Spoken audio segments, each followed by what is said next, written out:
Bien, hermanos, la semana pasada estábamos hablando acerca de padecer a mano de los incrédulos y cómo nosotros debemos absorber en un sentido el sufrimiento. Y quiero tratar de terminar en esta primera parte de la mañana ese tema con algo que nos decía María la semana pasada, una cuestión que sucedió, y es que ella nos contaba que una pareja de cristianos, uno de sus hijos se declaró homosexual y entonces tenían como que tomar una decisión ahí, ¿verdad? Muy particular en el seno de su hogar, cómo convivir en cuanto a esto.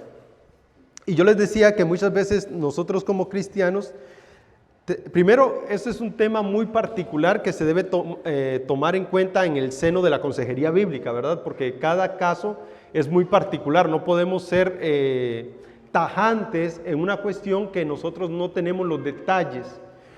Así que yo les decía a ustedes que nosotros somos particularmente muy tajantes con algunos pecados y con otros no.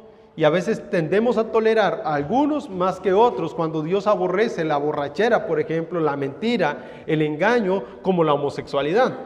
Son pecados todos que Dios aborrece. Y si ustedes ven 1 Corintios capítulo 5, versículo 9,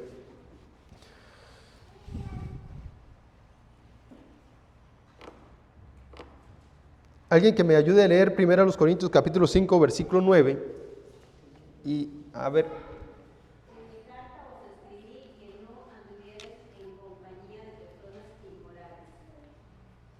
¿Sí?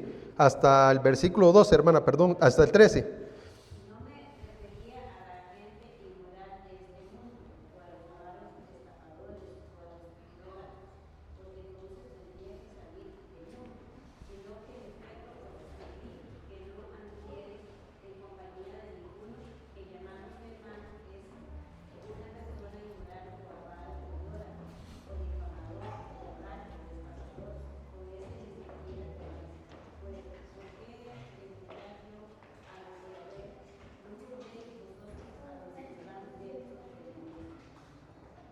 Ok, dice, pero Dios juzga a los que están fuera, expulsen al malvado de entre ustedes. Y el contexto en el que Pablo está hablando es en el contexto del adulterio, ¿verdad? Y particularmente de una persona que se había relacionado con su madrastra. Lo que quiero que vean en este pasaje es que Dios no nos manda a nosotros a salir de en medio de los incrédulos, de los que son estafadores de este mundo, borrachos de este mundo, porque, hermanos, a donde vayamos vamos a encontrar a alguien así. Y curiosamente, si ustedes se ponen a analizar sus vidas, y es algo que debemos también analizar, nosotros no venimos de comunidades cristianas. Bueno, al menos yo no.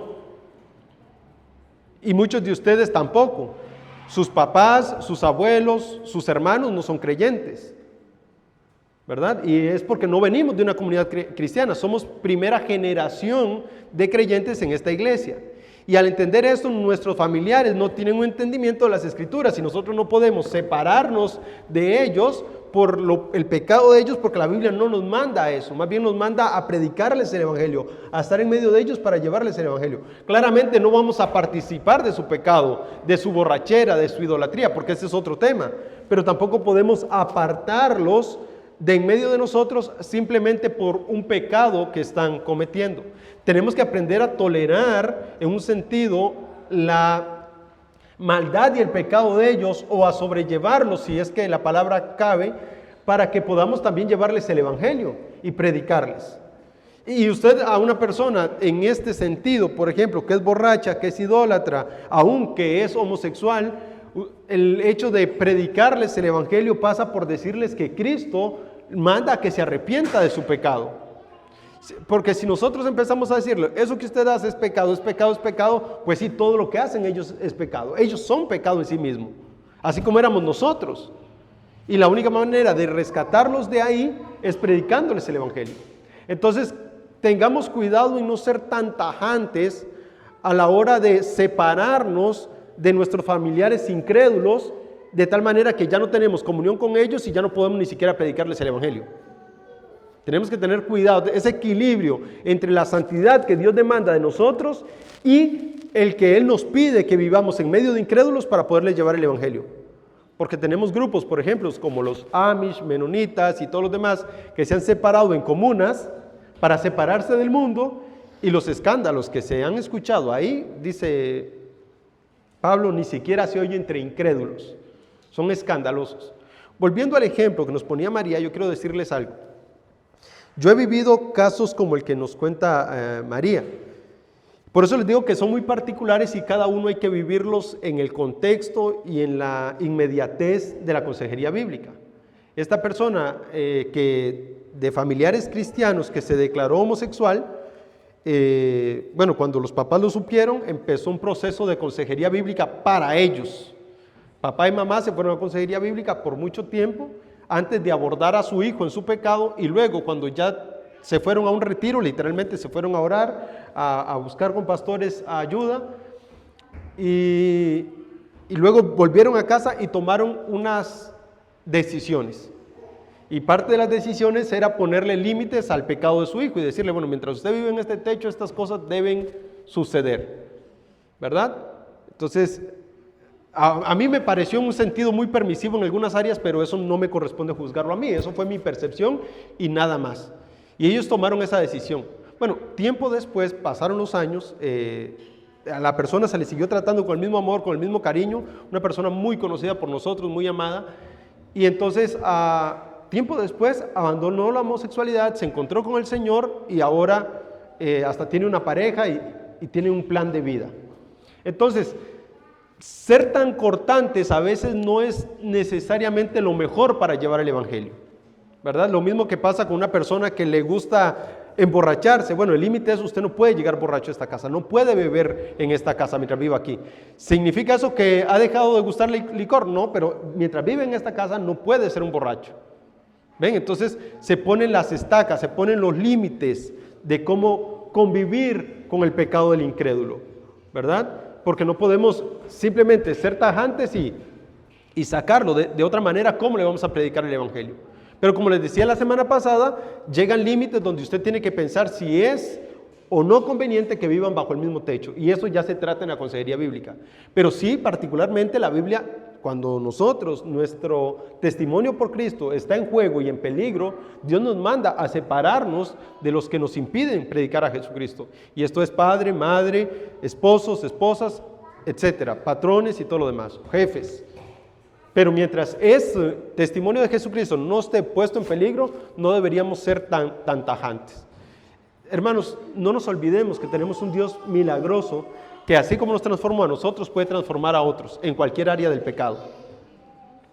Entonces, sí, nos duele el pecado de los que nos rodean, pero en un sentido también tenemos que aprender a tolerarlo, porque Dios también nos toleró a nosotros hasta llamarnos. Entonces, no sé si tienen alguna duda con eso, pero no quería dejar pasar este buen ejemplo de un pecado que nos parece muy escandaloso, pero también, hermanos, hay otros pecados como, ¿qué tal un hijo que es mentiroso? O que le debe a todo el mundo y no paga. Bueno, es el mismo, un pecado muy grave, ¿verdad? Y que está debajo de nuestro techo. ¿Cómo actuar en ese caso? O homosexual, como es este caso. Bueno, son pecados igual, por los que tienen que darle cuentas a Dios. O idólatras. Bueno, todos esos pecados hay que revisarlos a ver cómo nosotros los estamos tratando. Que no se haya, hermanos, en nosotros el pecado de seleccionar qué pecado nos conviene más y qué pecado nos conviene menos. Porque a veces tenemos ese problema de que nos conviene más un pecado que otro, juzgamos más un pecado que otro, cuando Dios todo lo juzga y a todos los condena bajo la misma condenación, que es la muerte segunda. Nosotros no deberíamos estar cayendo en ese pecado. ¿Alguna pregunta, alguna duda acerca de esto? ¿Podemos pasar a la siguiente etapa? Ok.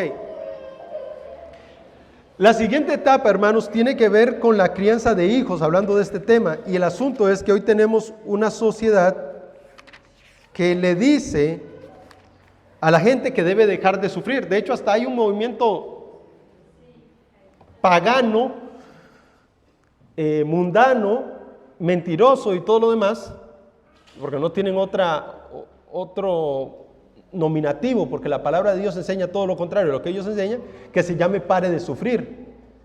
Y la verdad en todo esto es que el Señor Jesucristo dijo esto a sus discípulos en Mateo 16:31, 16:33.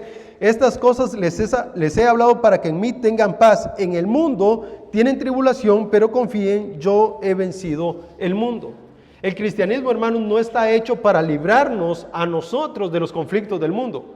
Al contrario, una vez que entramos a la familia de Cristo, se nos viene una de problemas que ni sabíamos que íbamos a tener. Una de problemas que ni nosotros sabíamos que íbamos a tener, porque vamos a tener que empezar a luchar con nuestro pecado y con el pecado de quienes nos rodean. Y en ese sentido, nosotros tenemos que aprender a tener paciencia en la persecución, en los insultos, en los escarnios. Pero, ¿qué quiero decir acerca de esto? Que mucho de lo que nosotros vivimos es consecuencia de nuestras propias decisiones. Y nosotros no queremos sufrir, ni queremos dejar que los nuestros sufran. Cuando en realidad Dios quiere que nosotros aprendamos la paciencia a través del sufrimiento. Y también Dios nos pasa por el sufrimiento para que nuestra fe sea fortalecida, como nos dice Santiago, que las pruebas producen en nosotros paciencia. La prueba de nuestra fe produce paciencia, produce fortaleza espiritual. ¿Por qué les digo esto? Porque también como padres, algunos han caído en el error de negarle a los hijos la bendición de ser disciplinados con vara. Y esto es grave. Algunos padres les han quitado a los hijos la bendición de ser instruidos por medio de la vara. Alguien que me ayude a leer Proverbios capítulo 23, versículos 13 y 14.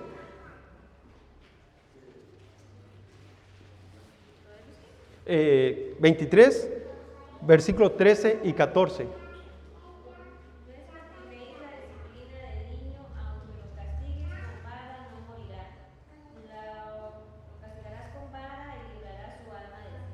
Ahí está, es el consejo de Dios. No te preocupes. Y el asunto aquí, la cuestión proverbial aquí de si castigas al niño con vara no morirá, tiene que ver con la cultura de que Dios decía que si un hijo se rebelaba, era contumaz y rebelde, tenía que llevarlo delante de los ancianos y decir: este hijo mío es rebelde, contumaz y no se somete. Y el pueblo tenía que hacer algo muy drástico. ¿Qué tenía que hacer el pueblo? Apedrearlo. Y el proverbista le dice: si tú lo guías con la vara, no va a llegar a ese punto. Hoy los niños le pegan a los papás, desobedecen. A mí me da coraje cuando los papás les cuentan 1, 2, 3 y le agarra esa cantaleta, ¿verdad? Yo no soy papá, de verdad no soy papá, pero por lo que la Biblia me enseña, hermanos, eso es demasiado. Su hijo a la una debería entender qué es lo que usted le está diciendo. Y cuando usted ya le da 2, 3, 4, 5 y empieza con esa cantaleta, es que usted está fallando como padre. Porque usted no quiere obedecer a Dios y su problema no es con su hijo, su problema es con Dios. Y aquí es donde encontramos el problema, que es que yo no quiero que mi hijo sufra. Y llegan al mundo y el mundo los revuelca, los desmenuza, no tienen principios porque usted no les ha enseñado principios, no les ha enseñado a ser fuerte, los ha hecho debiluchos. Y hoy tenemos jóvenes de 20, 30, 40 años que no saben qué hacer y todavía viven bajo el techo de sus papás. Cuando a los 18, 19 años, una persona ya debería saber qué hacer con su vida. Los judíos, curiosamente, de los 15 a los 20 años, ya estaban casi que casados, literalmente. A los 20 años ya estaban con sus esposas yéndose de sus casas. Y curiosamente, el matrimonio era un matrimonio arreglado, no es romántico como ahora lo conocemos. Quizás yo creo que eso es un tropiezo para nuestra sociedad. Pero ellos concertaban un matrimonio, los casaban y tenían que salir de sus casas. Les daban un empujoncito, unas cuantas vacas, unas cuantas ovejas y salgan, vayan, trabajen, luchen por sus vidas. Y nunca más volvían a las casas de sus padres, por lo menos no a vivir bajo el techo de ellos. Pero hoy tenemos jóvenes de 50 años que todavía no quieren salir del techo de sus papás. Adolescentes de 50 años. Hermanos, y esto es porque no hemos aprendido que el sufrimiento es parte de la crianza de los jóvenes, de los niños. Hay una viejita que da charlas para padres, y literalmente una viejita, no es nada cristiana, dicho sea de paso, pero a veces dice ciertas verdades. Y una de estas verdades que dijo es que los papás no quieren frustrar a sus hijos con un no quieren frustrar a sus hijos con la vara, no quieren negarles los derechos a sus hijos. Y entonces luego estos vienen al mundo y el mundo les dice que no, y el mundo los frustra y ya no saben qué hacer porque nunca han estado frustrados en sus vidas. No saben qué hacer con la frustración. Abandonan todo, no luchan. Y esto es parte de la crianza. Hermanos, como creyentes, nosotros no solamente debemos entender la realidad del dolor, sino enseñarle a los más jóvenes a que soporten y sepan cómo luchar con el dolor. Y esto pasa por muchas áreas, no solamente por esto, también pasa por lo ministerial. Vean 2 Timoteo, capítulo 2.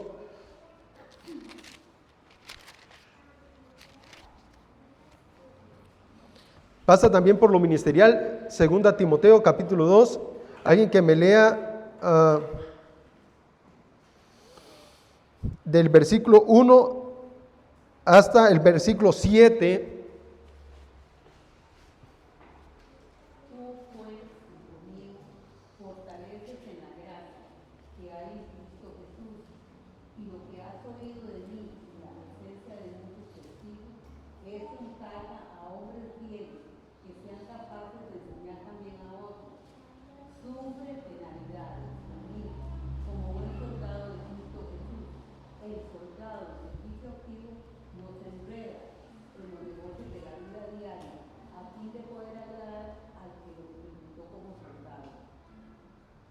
Sí, hasta el 7.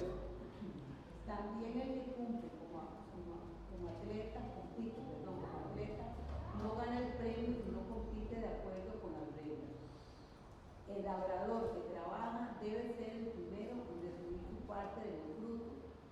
Considera lo que dice, pues el Señor te dará entendimiento en todo. Y este texto de Pablo a Timoteo es muy importante, por lo menos a mi vida ha sido un texto que me ha marcado todo mi ministerio. Y Pablo le dice, mira, Timoteo, tú tienes que esforzarte, tienes que luchar, tienes que fortalecerte en la gracia que es en Cristo Jesús, y ahora tú debes sufrir penalidades por causa de Jesucristo. Sufrir penalidades. Cuando yo era niño en el Evangelio, tenía 15 años de edad, cuando yo recién llegué al Señor, me rodeé de muchos misioneros y hablábamos de muchas cosas. Y una de las muchas cosas que ellos me enseñaron desde que yo les dije, mi meta es servir al Señor, fue este versículo. Sufre penalidades como buen soldado de Jesucristo. Sufre penalidades como buen soldado de Jesucristo. A nosotros nos parece que estar en Cristo va a ser color de rosa, pero el Señor nos manda a sufrir penalidades por su causa. Llevar la cruz de Cristo significa negarnos a nosotros mismos, padecer la muerte si es necesario y, sobre todo, sufrir penalidades por su nombre. Aunque el contexto que Pablo le está dando a Timoteo es el contexto de un líder espiritual que va a pastorear una iglesia, cuando le dice ninguno que milita se enrede en los negocios de la vida, la realidad para todos nosotros es que debemos aprender a sufrir penalidades por Cristo. Si alguno de ustedes pensó que viniendo a Cristo se le iban a acabar los problemas, creo que está en el lado equivocado de la acera. Apenas los problemas están iniciando. Un hermano decía que con la Biblia se solucionan todos los problemas. Yo estoy totalmente en desacuerdo con él. Con la Biblia inician todos los problemas. Vuélvase usted una persona que sigue la palabra de Dios, que lucha por la palabra de Dios, que enseña la palabra de Dios, y va a empezar a ver los problemas en su casa. Primero, en sí mismo. Esto es un pecado grave que yo estoy cometiendo. Y luego, cuando quiere enseñarle a otra persona que eso es pecado, ya se armó. Entonces, hermanos, primero, como creyentes debemos entender la cuestión del dolor. Debemos aprender a tolerar la impiedad de los impíos que nos rodean. Debemos ser sabios para saber cuándo apartarnos y cuándo no. Debemos ser sabios para ver hasta cuándo resistir y hasta cuándo no. Pero lo que sí deberíamos nosotros estar todos en acuerdo es que debemos aprender a sufrir penalidades por causa de Jesucristo. Sufre tú pues penalidades como buen soldado de Jesucristo. Ustedes saben que yo nunca he ido a la guerra, pero cada vez que hay una guerra, yo soy el primero que está estudiando la situación, las circunstancias que rodean esa guerra. Y la guerra entre Rusia y Ucrania y la guerra que tiene ahora Israel con Palestina o con Hamas, que es el gobierno palestino, es muy interesante porque los soldados que van de parte de Israel van con buen uniforme, con buenas armas, con buenos chalecos, con buenos cascos, y los soldados de Hamas vienen hasta sin uniforme. Ahí unas balas le entra como sea. Bueno, lo que quiero decirles es que cuando uno va a la guerra, independientemente si va bien o no armado, lo que le espera son circunstancias bien crudas, circunstancias bien duras. En Ucrania y Rusia, por ejemplo, ahorita va a empezar la primavera. Y una vez empezando la primavera, aquello se vuelve un charco, un lodazal. Entonces, y ahí tienen que vivir en ese charco, en ese lodazal. Porque están en la guerra. Tienen que aprender a aguantar, a sufrir esas penalidades de un soldado. A llevar frío, a llevar hambre, a llevar golpes. Y entonces Pablo le dice a Timoteo, tú aprende a sufrir penalidades como buen soldado de Jesucristo. Hermanos, y esto tiene que llevarnos a hacernos una pregunta. ¿Somos nosotros conscientes de que realmente estamos en una guerra espiritual y que necesitamos sufrir?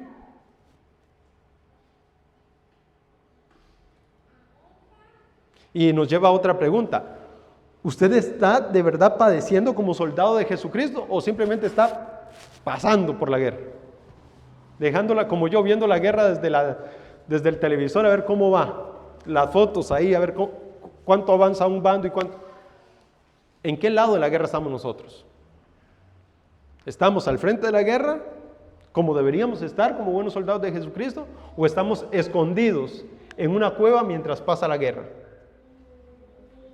Dios nos manda a que luchemos y a que peleemos la guerra espiritual. Y nos ha dado las armas, su palabra, el Espíritu, la fe, y nos ha mandado a que combatamos por la fe, pero también a que suframos. Pero hoy, lastimosamente, la realidad de nuestra sociedad, hermanos, es que ya nadie quiere padecer por causa de Jesucristo. Y menos en una sociedad tan, no sé si la palabra es capitalista, pero no es palabra capitalista, porque el capitalismo no tiene problemas. El problema somos nosotros, tan consumistas. Esa es la palabra que ando buscando. Nos hemos vuelto tan consumistas que padecer por Jesucristo nos parece algo terrible, porque nos queremos comparar con el fulano que tiene sus riquezas y nosotros no queremos padecer esas pobrezas. Hermanos, a veces hay que pensar por qué razón la iglesia no es perseguida. Yo a veces pienso que la iglesia no es perseguida porque no estamos siendo luz en medio de las tinieblas. No estamos peleando la guerra, no estamos batallando, no estamos sufriendo las penalidades. Nos estamos pareciendo tanto al mundo que el mundo piensa que somos parte de ellos, que somos buenas personas en medio de una sociedad corrupta. Así nos ve el mundo. En vez de decir, son cristianos, locos y todas las demás cosas que dicen de los cristianos. Porque realmente estamos muy lejos de estar luchando la batalla espiritual. Ahora, si usted quiere luchar en esta guerra, quiero decirles que se pasa hambre, sueño, desnudez, muchas lágrimas, mucho insomnio. Se pasan tantas cosas, Pero yo lo que les puedo decir es que después de cuando yo era joven y estos hombres me decían, en estas circunstancias de padecer por Cristo se sufre todo esto que ellos me dijeron, al final es, Dios nunca nos va a abandonar. Y eso es lo que ellos me enseñaron. Y muchos de ellos vivían con el pan diario de cada día. Y así, ellos eran testimonio vivo de lo que significaba luchar por causa del Evangelio y no dejar la guerra espiritual. Antes de que la victoria llegue, hermanos, tiene que arreciar la guerra porque alguien tiene que vencer. Usted tiene que escoger en qué bando va a luchar, en pos de Jesucristo o darle la espalda. Pero si usted va a ir en pos de Jesucristo, en este mundo va a tener aflicciones. Así que no nos comamos el cuento de que pare de sufrir. Eso no es lo que enseña la Biblia. Ni se nos ocurra enseñarles a las nuevas generaciones que la vida cristiana es un lujo, es una forma de vivir, es una forma tranquila y apacible de vivir. No cometamos ese error. Si hay adolescentes, jóvenes que están creyendo al Evangelio en su casa, enséñeles que hay que padecer por causa del Evangelio desde el colegio en adelante y que su vida va a ser así para siempre, porque el mundo aborrece a todo aquello que les recuerda a Jesucristo. Y si el mundo no nos está aborreciendo lo suficiente, es porque no nos parecemos lo suficiente a Jesucristo. Es así tal cual. Si el mundo no lo aborrece a usted como ha aborrecido a Jesucristo, es porque usted no se parece en nada a Jesucristo.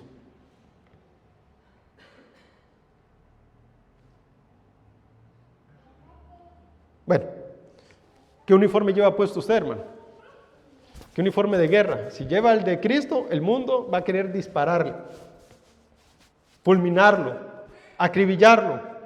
Pero si lleva uno que es el camaleón, que mientras está en el mundo parece del mundo, y Dios le dice que a los tibios los vomita y los echa afuera. ¿Alguien tiene algo más que decir acerca de los padecimientos en esta tierra por el pecado y por las injusticias para pasar ahora sí a hablar de otro tipo de sufrimiento?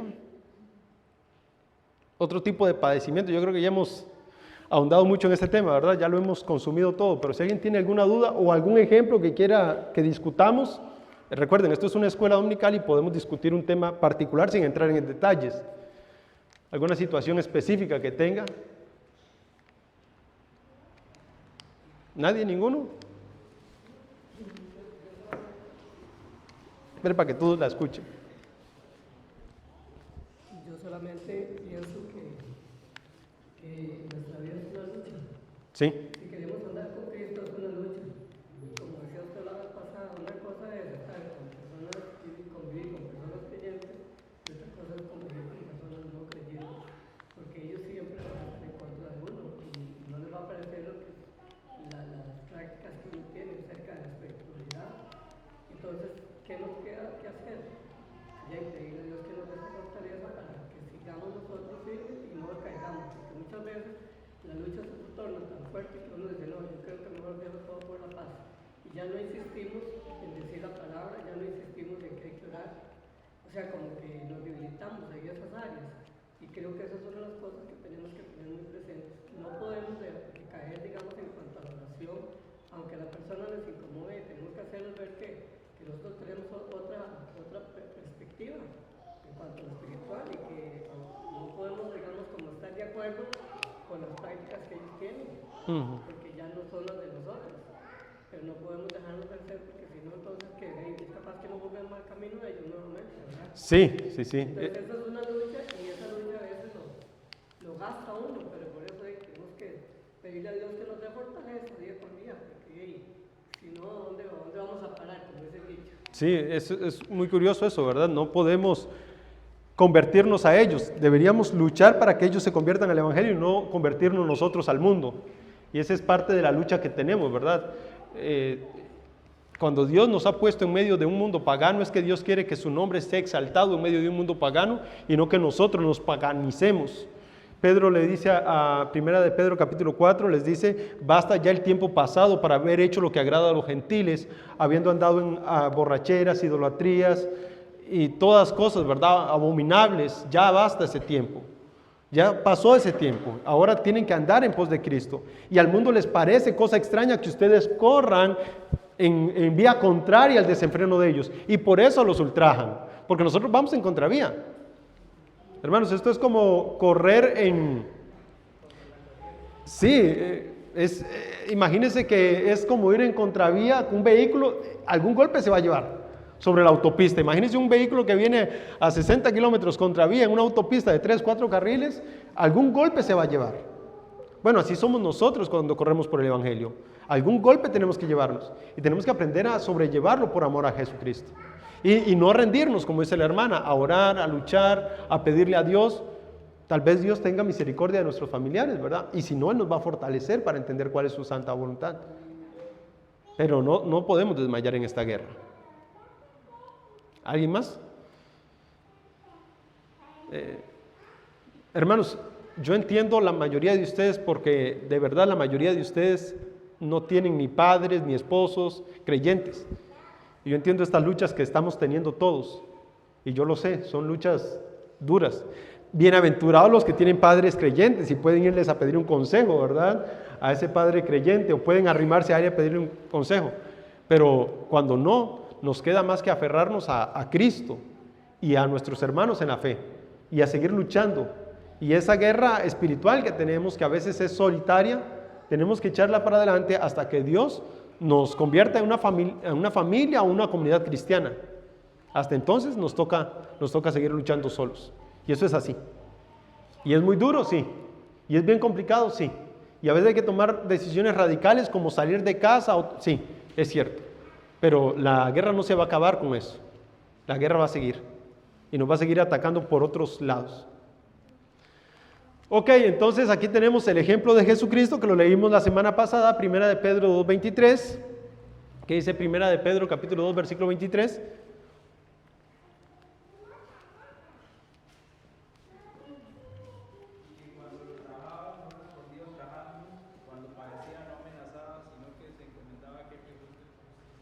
Entonces, ¿qué hacía Dios cuando lo maltrataban? Encomendaba las cosas al que juzga con justicia. Bueno, eso es lo que nosotros debemos aprender a hacer. Cuando seamos maltratados por este mundo, juzgados por este mundo, hermanos, encomendemos las cosas al que juzga con justicia. En la paciencia con los enemigos, el cristiano ora a Dios que perdone a sus abusadores, así como Jesús y Esteban oraron, ¿se acuerdan?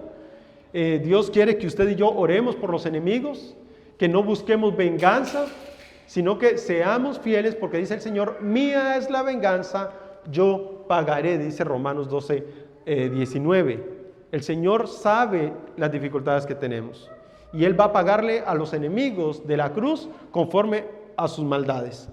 Así que no busquemos nosotros la venganza, oremos por los que nos persiguen, oremos por los que nos ultrajan. Y esto, hermanos, requiere demasiada espiritualidad. Esto sí, de verdad es otro nivel de espiritualidad. Cuando usted empieza a orar por aquellos que le hacen mal y decirle, Dios, ten misericordia de ellos, eso sí requiere otro nivel de espiritualidad. Lo que les quiero decir con esto es que no es fácil y que Dios nos manda a hacer eso. Requiere que nosotros estemos tan cerca del Señor como para que aprendamos a perdonar a los que nos persiguen. A tal punto de pedirle a Dios que los perdone, que los lleve a la cruz y que ellos puedan alcanzar salvación así como nosotros alcanzamos salvación. Y en el fondo eso es lo que Dios quiere, hermanos. No que nosotros seamos, en un sentido, no que andemos peleados con los hombres de esta tierra, sino que les prediquemos a Cristo, aunque ellos estén peleados con nosotros. Una cosa es que el mundo esté peleado con nosotros, y cuando hablo del mundo me refiero a las personas, que las personas estén peleadas con nosotros porque nosotros nos identificamos con Cristo, y otra cosa es que nosotros estemos peleados con esas personas que no se identifican con Jesucristo. Dios no nos ha mandado a estar en guerra con otros humanos, nos ha mandado a estar en guerra contra el pecado, contra el mundo y contra la carne. Eso es lo que tenemos que aprender. Dios no nos mandó a pelear contra hombres, sino contra la carne, contra el mundo y contra el pecado. Entonces no nos andemos ganando enemigos, porque en realidad no son nuestros enemigos, son enemigos de Jesucristo. Deberíamos pedirle a Dios que los perdone así como nos perdonó a nosotros. Bueno, ese es Bueno, este es otro punto. La fidelidad de Dios nos hace o nos debe hacer pacientes. ¿Cómo la fidelidad debe hacernos pacientes? Debemos encomendarnos a la justicia de Dios y confiar en su fidelidad. Y el padecimiento tiene propósitos eternos en la vida cristiana, como dice Génesis 50:20, cuando José le dice a sus hermanos, bueno, ustedes pensaron hacerme mal a mí, pero Dios pensó en bien, en restaurarlos, en cuidarlos a ustedes. Y aun cuando padecemos por causa de nuestros amigos, de nuestros familiares, Dios está en control de eso. De manera que la fidelidad de Dios es más allá y debe esta fidelidad de Dios hacernos paciente. Yo hoy estoy sufriendo por esto, pero Dios debe tener un propósito eterno en esto. Ahora, ¿sabemos nosotros el propósito eterno de Dios? Hermanos, muchas veces no. Y muchas veces vamos a pensar que estamos padeciendo en vano. Muchas veces vamos a pensar que estamos sufriendo de gusto. Y no pocas veces he escuchado yo a cristianos decir, es que yo estoy sufriendo de gusto, porque ¿para qué me ando metiendo con estos? Bueno, hermanos, no. Dios tiene un propósito eterno, la exaltación de Jesucristo. Y como la exaltación de Jesucristo es el propósito eterno, nuestro padecimiento está dentro de ese propósito eterno y Dios puede usar nuestro padecimiento para la glorificación de su nombre, para que otros vengan al Evangelio, para que otros imiten nuestro ejemplo. Porque si nosotros seguimos a Jesucristo, a pesar de los padecimientos, otros van a tomar coraje y van a querer luchar como nosotros estamos luchando. Y ese es parte de los beneficios que tiene padecer por Jesucristo, dar un ejemplo para que otros también peleen la buena batalla. En el caso de José, Dios lo utilizó para preservar a Israel. En el caso de Pablo, Dios utilizó el padecimiento de Pablo para que el evangelio corriese. En el caso de Pedro, Dios utilizó el padecimiento de Pedro para que el evangelio se propagase. Así que el sufrimiento en el Señor, cuando estemos sufriendo, pensemos en su fidelidad, que su plan está más allá de nuestro padecimiento, de nuestro dolor. Aún en los días más oscuros, Dios está ahí. Ahí en los días más dolorosos, Dios sigue estando ahí. Y a veces tenemos que llorar, sufrir, sentirnos solos, abandonados. Y yo también he estado en ese pozo preguntando, Señor, ¿dónde estás? Pero Dios sigue estando ahí. Es su fidelidad. Así que, hermanos, si en algún momento usted se encuentra padeciendo, sufriendo hasta lo más profundo de su corazón, recuerde que Dios está usando su dolor para llevar a cabo su plan fiel y digno. Yo recuerdo un tiempo un mes que estuve, pero en una situación casi depresiva, orándole al Señor y diciéndole, Señor, no soporto más esta situación, no sé qué está pasando, pero auxíliame. Y era de orarle todos los días lo mismo, y los padecimientos venían, y padecimientos tras padecimiento, y situación, hermanos, es que era una situación donde no salíamos de una para meternos en otra, y a veces estábamos en 4 crisis a la vez y tratando de sobrellevar enfermedades de los unos de los otros, acompañando a otros que se dolían, predicando el evangelio. Era una situación, hermanos, que Dios me puso ahí para la gloria de su nombre, y está bien. Y fue una situación en la que yo ya decía, yo ya ni sé ni qué estoy haciendo aquí. Auxilio, sálvame, Señor, de esta. Y en eso que estaba orándole al Señor, me invitaron a una iglesia a predicar, y luego, antes de predicar o después de predicar, me invitaron a la cena y estábamos cenando todos juntos ahí. Y un hermano llega y me dice, hermano, ¿de verdad el evangelio tiene poder? Y yo, sí, por supuesto, es lo que decimos siempre. No, me dice, no, de verdad, los padecimientos de ustedes, por una serie de creyentes que estábamos padeciendo, es la que nos alienta a nosotros también a padecer por el evangelio. De alguna manera, Dios nos estaba exprimiendo a nosotros, a un grupo de creyentes, nos estaba machacando para reavivar el amor de otros que estaban adormecidos.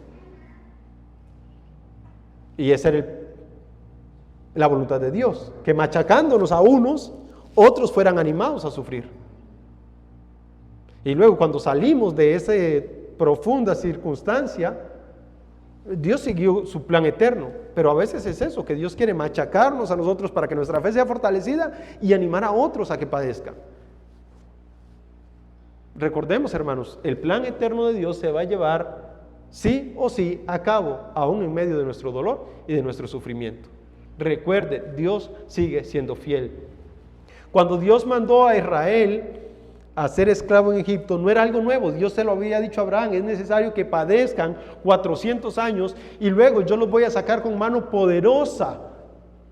O sea, que esos 400 años de esclavitud de Israel en Egipto no fueron al azar. Ese padecimiento, ese dolor de ellos no fue circunstancial. Dios ya lo había planificado. ¿Para qué? Para que su nombre fuera glorificado cuando lo sacó con mano poderosa de Egipto, haciendo milagros, señales y mostrándose como el Dios de los cielos y la tierra. Y dijo: mi nombre es Jehová y seré conocido entre ustedes. El padecimiento, hermanos, a veces también es necesario para que el nombre de Jehová sea conocido en medio de nosotros. Así que aprendamos a sufrir, aprendamos a padecer. Tenemos que luchar la guerra espiritual. Y la fidelidad de Dios no solamente es que se cumple su plan, sino que Dios nos va a sustentar en medio del dolor. Bueno, ¿cómo vamos a luchar? Bueno, respondiendo a las provocaciones. ¿Cómo estamos nosotros cuando el impío nos provoca? Ustedes saben que, hablando de esto, un profesor siempre me decía: el problema no es la provocación, el problema es tu respuesta. Siempre me decía eso: el problema no es la provocación, el problema es tu respuesta. Y casi siempre se penaliza más la respuesta que la provocación. Quizá los que saben de fútbol, la expulsión más conocida en el mundo ha sido la de Zidane. ¿Se acuerdan el cabezazo? Sí, ¿verdad? Creo que todos los que han visto fútbol alguna vez se acuerdan de ese cabezazo de Zidane. ¿Y a quién expulsaron? A Zidane, roja, tome. Y perdieron el mundial ese año. Pero Zidane podía decir lo que quisiera que el otro le estaba diciendo, que le dijo un montón de vulgaridades, un montón de cosas. Y la reacción de él fue meterle un cabezazo, expulsado del partido. Al árbitro le importó lo que el otro dijo, ni amarilla le sacó. Le llamaron a la camilla, lo sacaron ahí y Zidane expulsado. Perdieron el mundial ese año. Francia lo perdió. Hermanos, cuando nosotros caemos en la provocación, Dios juzga nuestra actitud ante la provocación. Y aquí es donde debemos aprender a ser pacientes, a soportar, a aguantar como Cristo. Porque en realidad, y esto es algo que todos tenemos que luchar de alguna u otra manera, la provocación es la que nos ayuda a ver dónde está nuestro pecado. Porque no debería alterarnos lo que el impío hace porque es impío. No debería alterarnos lo que el hermano en Cristo me hace porque él es un pecador que está siendo restaurado por el poder del Espíritu Santo. Yo debería preocuparme porque mi respuesta sea espiritual ante esa provocación. Pero luego venimos a justificar nuestra reacción ante la provocación. Es que el hermano me dijo, es que el fulano me dijo, es que sutano. No. Ya pueden decirle lo que sea.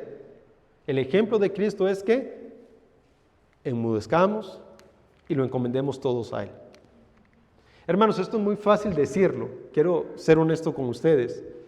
Esto es muy fácil decirlo y Dios demanda esto de nosotros. Otra cosa es cómo nosotros estamos reaccionando.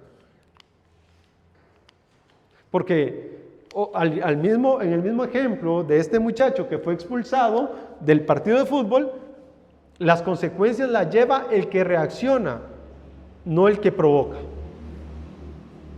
Y el provocador está ahí para eso, para que usted reaccione.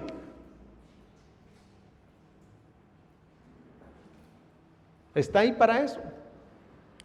Y este es el típico ejemplo de los papás que le dicen a sus niños: no se deje, vuélele maceta. ¿Es eso lo que enseña la Biblia? Es que me mira feo, métale un pellizco para que vea que lo deja de ver feo. Y estamos enseñando una actitud reaccionaria cuando Dios nos manda a nosotros a ser ejemplo de paz, de paciencia, de benignidad, de gozo, de misericordia. Y cuando llegamos a adultos, como aprendimos eso de niño, usted ve adolescentes que se vuelan maceta ahí, que no respetan al oficial de tránsito, que no respetan al policía, porque tenemos un mal concepto del sufrimiento. Y como creyentes no debemos caer en ese pecado. Si usted le está enseñando a su hijo que ciertamente no ha conocido a Jesucristo, que reaccione a la provocación de una manera negativa, luego no se queje cómo reacciona contra usted cuando no está de acuerdo con sus decisiones. Porque luego esa ira que él piensa que es positiva y que la despliega contra su profesor, contra su compañerito en la escuela, la va a desplegar en la adolescencia contra usted. Y entonces encontramos a los jóvenes gritándole a los padres, peleándose con los padres. ¿Por qué? Por una mala teología del corazón. Y entonces ahora nosotros que llegamos a Cristo venimos con esas mañas de responder mal a la provocación. Y eso es lo que debemos evitar. No podemos, no debemos, no glorifica al Señor cuando usted responde a la provocación con enojo y con ira y perdiendo la calma. Eso es parte de sufrir, hermanos. Y aquí sí podemos decir de Jesucristo: y el que esté libre del pecado,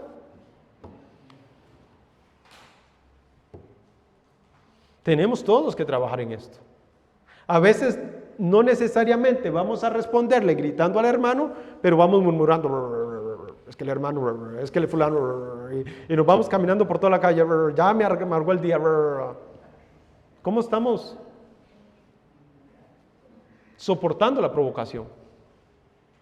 Cada vez que usted es provocado a ira, a enojo, lo que Dios le está mostrando es la calidad de su corazón, la calidad de su santidad. ¿Qué tanto se parece usted a Cristo? Bueno, imitar a Dios, vamos a ver todos estos pasajes: Éxodo 34, 6 al 7, Romanos 2, 4, Santiago 1, 19 y 1 Corintios 13, 5. Ahí los tenemos. ¿No los ves? Ah, perdón, hermano. Eso lo explica todo. Éxodo 34, 6 al 7, Romanos 2, 4, Santiago 1, 19 y 1 Corintios 13, 5. A ver, el que primero encuentra. Éxodo ahí. Entonces pasó el Señor por delante de ellos, proclamó: el Señor Dios compasivo y clemente, lento para la ira y abundante en misericordia y verdad, que guarda misericordia en millares, que perdona la iniquidad, la transgresión y el pecado, y que no tendrá por inocencia culpable, que castiga la iniquidad de los padres sobre los hijos y sobre los hijos de los hijos hasta la tercera y cuarta generación. Este es un Dios compasivo, lento para la ira, grande en misericordia. Esto es lo que Dios quiere que nosotros seamos. ¿Qué dice Romanos 2, 4? Obtienes en poco las riquezas de su bondad y tolerancia y paciencia, ignorando que la bondad de Dios te guía al arrepentimiento. Esta es la bondad de Dios, vean la misericordia que nos ha guiado hasta el arrepentimiento. Hermanos, Dios quiere que nosotros seamos así. Santiago 1, 19. Esto lo saben, mis amados hermanos, el pecado no sea pronto para oír, tardo para hablar, tardo para la ira, y el 20 dice: pues la ira del hombre no obra la justicia de Dios. En la ira del hombre, entonces que seamos lentos. ¿Lentos para qué? Para la ira, lentos para hablar, lentos para reaccionar. 1 Corintios 13, 5.